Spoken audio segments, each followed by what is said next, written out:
Apreciados amigos, te presentamos el curso de resolución de conflictos. En esta oportunidad compartiremos los fundamentos y conceptualización del surgimiento del conflicto. Bien, antes de comenzar, es importante que nos preguntemos, ¿qué nos evoca la palabra conflicto? ¿Qué pensamos cuando alguien menciona que ha tenido un conflicto? ¿Qué es lo primero que se nos viene a la mente? Antes de continuar hablando de lo que implica un conflicto, expliquemos lo que es un problema. Pues bien, un problema es todo aquello que se constituye en una barrera u obstáculo para lograr un objetivo. El obstáculo puede ser material o técnico. Los problemas no necesariamente involucran uno o más individuos. Un problema puede convertirse en conflicto. En cambio, la palabra conflicto se refiere a situaciones que nos toca vivir normalmente. Tiene que ver también con situaciones no previstas que debemos resolver. O con la presencia de puntos de vista diferentes sobre una misma situación. Si observamos nuestra vida cotidiana, nos daremos cuenta de la existencia de conflictos en las familias, en los trabajos, en las calles, en los gobiernos. El conflicto, en este sentido, es un hecho básico de la vida, y una oportunidad permanente para crecer y aprender. El conflicto generalmente se origina en intereses, valores o aspiraciones que son incompatibles y que empujan a las partes a enfrentarse para lograr su objetivo.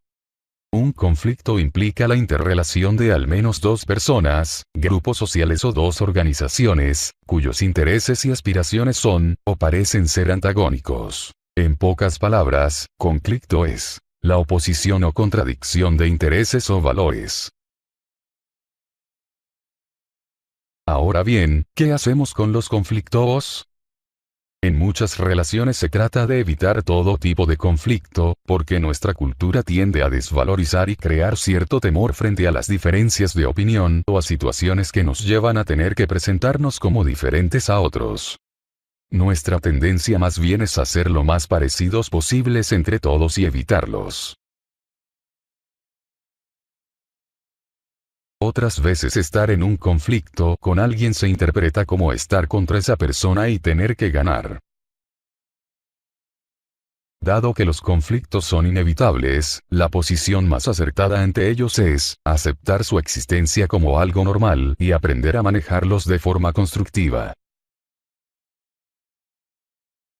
A continuación veamos la dinámica del conflicto. Está compuesto por la escalada del conflicto y el tiempo transcurrido. La dinámica del conflicto se manifiesta en dos formas: la manifestación no violenta y la manifestación violenta. Los conflictos pueden acrecentarse dependiendo del nivel de frustraciones, polarizaciones crecientes, malas percepciones, incomunicación y donde el tiempo tiene un rol importante. Factores de aceleración pueden ser la propaganda desinformadora, los rumores, el temor o hostilidad de los actores, que refuerzan su inclinación al uso de la fuerza.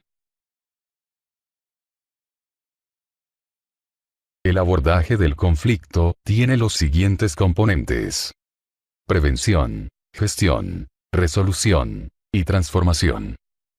Prevención es el conjunto de acciones que se desarrollan antes de que el conflicto ocurra. Gestión permite regular un conflicto y reducir sus efectos negativos. No resuelve los problemas de fondo. Resolución se concentra en la solución puntual del problema que se presentó sin afectar a las causas. Y transformación busca resolver el conflicto, pero además trabaja sobre el contexto relacional que dio lugar al conflicto.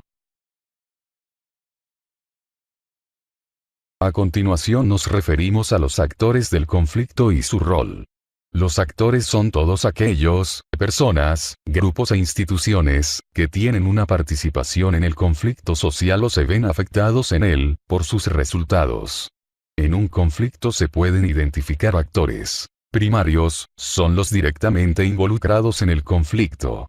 Estos promueven su propio interés. Secundarios, son aquellos afectados por el conflicto. Pueden actuar como indicadores, potenciadores y calibradores. Terciarios, son aquellos no directamente involucrados en el conflicto.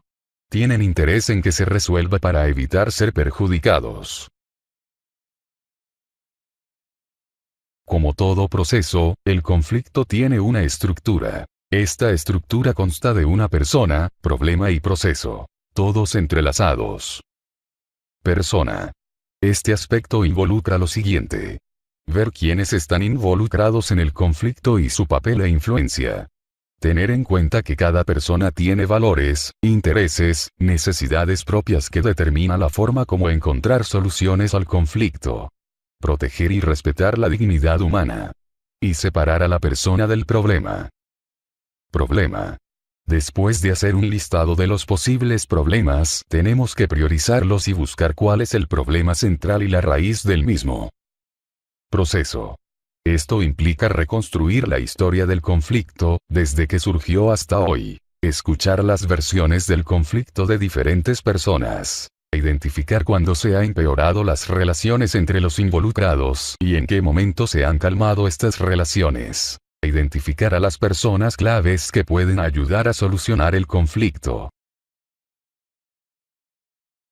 Frente a los conflictos debemos mostrar actitudes asertivas como evitar o reducir ciertos conflictos. Dialogar. Buscar soluciones gano-ganas. Diferenciar entre posición e interés. Negociar. Y aplicar una técnica de solución de problemas.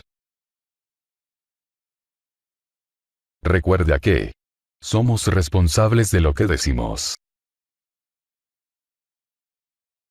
Y somos responsables de lo que hacemos con lo que pensamos y sentimos.